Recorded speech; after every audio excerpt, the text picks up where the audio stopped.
ನಮಸ್ತೆ. 14/1/2026 ಬುಧವಾರ ದಿನ. ಎಲ್ಲರಿಗೂ ಸಂಕ್ರಾಂತಿಯ ಶುಭಾಶಯಗಳು. ಇದನ್ನು ಹೇಳೋಕ್ಕೂ ಮುಂಚೆ ಸೂರ್ಯಗ್ರಹ ಧನು ರಾಶಿಯಿಂದ ಮಕರ ರಾಶಿಗೆ ಪ್ರವೇಶವಾಗುವ ದಿನವೇ ಸಂಕ್ರಾಂತಿ ಅಂತ. ಶಂಕರ ರೂಪನು. ಹಂಗಾಗಿ ಮಕರ ರಾಶಿಗೆ ಪ್ರವೇಶವಾಗುವ ಸೂರ್ಯನು ಶನಿ ಮನೆಗೆ ಪ್ರವೇಶ ಆಗುತ್ತಾನೆ ಅಂತ ಅರ್ಥ. ಅಂದರೆ ಮಕರ ರಾಶಿ ಶನಿದೇವರ ಮನೆ. ಇನ್ನು ಸರಿಯಾಗಿ ಹೇಳಬೇಕು ಅಂದರೆ ಸೂರ್ಯ ಪುತ್ರನಾದ ಶನಿ ಮನೆ. ಸೂರ್ಯನು ಅಂದರೆ ತಂದೆಯಾದ ಸೂರ್ಯನು ತನ್ನ ಮನೆಗೆ ಬರೋದನ್ನು ಶನಿ ಇಷ್ಟಪಡ್ತಾನೋ ಇಲ್ಲವೋ ನಾವು ಅದನ್ನು ಕೊಂಡಾಡೋದು. ಆದ್ದರಿಂದಲೇ ಅದು ಸೂರ್ಯ ದೇವರಕ್ಕೆ ಪೊಂಗಲ್ ಮಾಡಿ ಪೂಜೆ ಮಾಡೋದು ಅಂತ ಇತ್ತು. ಆದರೆ ಹಿಂದೆ ಎಲ್ಲ ನಮ್ಮಲ್ಲಿ ಏನು ಅಂತ ತಿಳ್ಕೊಂಡ್ರು ಅಂತಂದರೆ ಅದು ತಮಿಳಿಯನ್ಸ್ ಹಬ್ಬ, ನಮ್ದಲ್ಲ ಅಂತ ತಿಳ್ಕೊಂಡ್ರು. ಅದು ಸೂರ್ಯನಿಗೆ ಹಬ್ಬ ಅಂತಂದರೆ ಯಾವ ಥರ ಅಂತಂದರೆ ಒಂದರಲ್ಲಿ ಉತ್ತರಾಯಣ ದಕ್ಷಿಣಾಯನ ಅಂತ ಎರಡು ಭಾಗಗಳಿದೆ. ಅಂದರೆ ಕಟಕ ರಾಶಿಯಿಂದ ಧನುರಾಶಿ ದಕ್ಷಿಣಾಯನ, ಮಕರ ರಾಶಿಯಿಂದ ಮಿಥುನದವರೆಗೂ ಅದು ಉತ್ತರಾಯಣ ಪುಣ್ಯಕಾಲ ಅಂತ.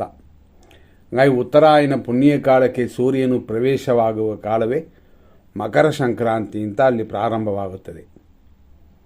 ಅದು 6 ತಿಂಗಳು, ಈ ಕಡೆ 6 ತಿಂಗಳು.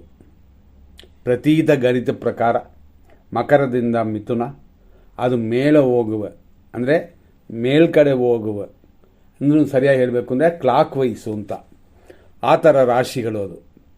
ಅದೇ ಕಟಕದಿಂದ ಧನುಸುವರೆಗೂ ಇಳಿಯುವ ರಾಶಿಗಳು, ಅಂದರೆ ಡೌನ್. ಆದ್ದರಿಂದ ಮೇಲೆ ಹೋಗುವ ಮಕರ ರಾಶಿಯಿಂದ ಪ್ರಾರಂಭವಾಗುವ, ಅಂದರೆ ಭೂಮಿಯ ನಾರ್ತ್ ಸೈಡ್ ಮೇಲೆ ಹೋಗುತ್ತದೆ ಅಂತ. ಹಾಗಾಗಿ ಸಂಕ್ರಾಂತಿಯ ದಿನ ಯಾವ ಥರ ಕೊಂಡಾಡುತ್ತೀವಿ ಅಂದರೆ ಸೂರ್ಯಗ್ರಹ ಮಕರ ರಾಶಿಗೆ ಪ್ರವೇಶವಾಗುವ ದಿನ ಮಕರ ಸಂಕ್ರಾಂತಿವೆ. ಮಕರ ಸಂಕ್ರಮಣ ಅಂತಲೂ ಕೆಲವರು ಅಂತಾರೆ.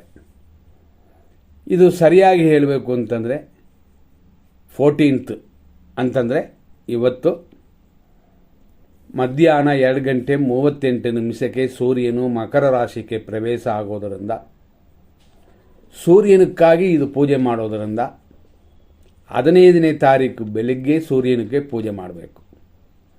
ಕೆಲವರು 14ನೇ ತಾರೀಕು ಮಾಡ್ತಾರೆ. ಅದಕ್ಕಿಂತ ಉತ್ತಮ ಏನು ಅಂತಂದರೆ ಸೂರ್ಯನು ಉದಯವಾಗಿ ಮಧ್ಯಾಹ್ನ ಆಗಿರೋದರಿಂದ, ಅಂದರೆ ಅರ್ಧ ದಿನಕ್ಕೆ ಮೇಲೆ ಆಗಿರೋದರಿಂದ ನಾಳೆ ಅಂತಂದರೆ 15ನೇ ತಾರೀಕು ಬೆಳಗ್ಗೆ ಪೂಜೆ ಮಾಡೋದೇ ಉತ್ತಮ. ಆ ಸಮಯಕ್ಕೆ ಲಗ್ನವನ್ನು ಕೂಡ ನೋಡ್ಬೋದು, ಏನು ಲಗ್ನ ಉದಯ ಆಗುತ್ತೆ ಅಂತ. ಅಂದರೆ ಬೆಳಗ್ಗೆ ಉದಯವಾಗುವ ಲಗ್ನವು ಯಾವುದು ಅಂತ ನಾವು ತೀರ್ಮಾನ ಮಾಡ್ಬೋದು. ಬೆಳಗ್ಗೆ ಒಂದೊಂದು ತಿಂಗಳು ಒಂದೊಂದು ರಾಶಿ, ಅಂದರೆ ಒಂದೊಂದು ಲಗ್ನ ಬರುತ್ತದೆ. ಹಾಗಾಗಿ ನಾಳೆಯ ಸಮಯ ಅಂತಂದರೆ 15ನೇ ತಾರೀಕು ಧನುರ್ ಲಗ್ನ ಬರುತ್ತದೆ. ಬೆಳಗ್ಗೆ ಸೂರ್ಯನು ಉದಯ ಆಗುವ ಸಮಯಕ್ಕೆ 2ನೇ ಸ್ಥಾನದಲ್ಲಿ ಶುಕ್ರನಿರುತ್ತದೆ.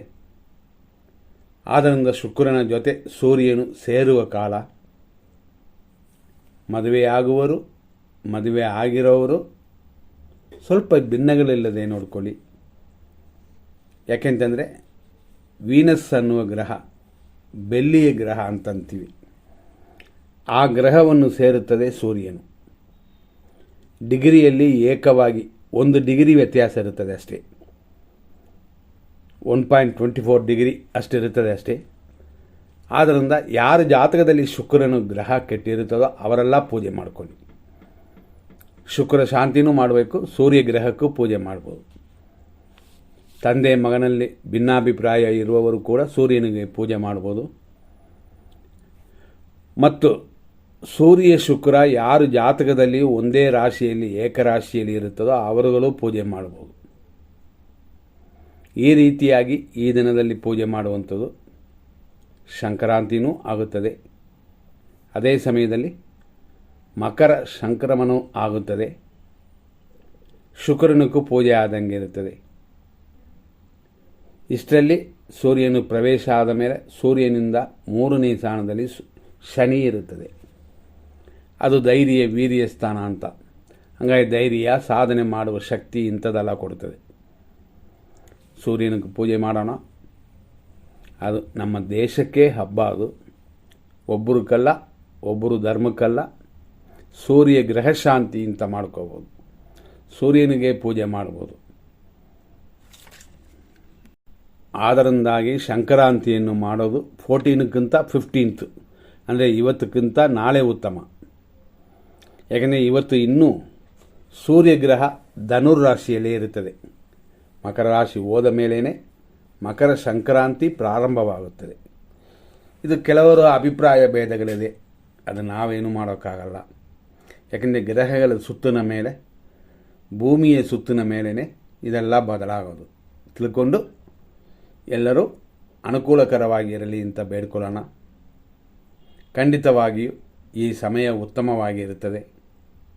ದಂಪತಿಗಳು ಮಾತ್ರ ತನ್ನಲ್ಲಿ ಏನು ತೊಂದರೆಗಳಿಲ್ಲದೆ ನೋಡಿಕೊಳ್ಳಿ.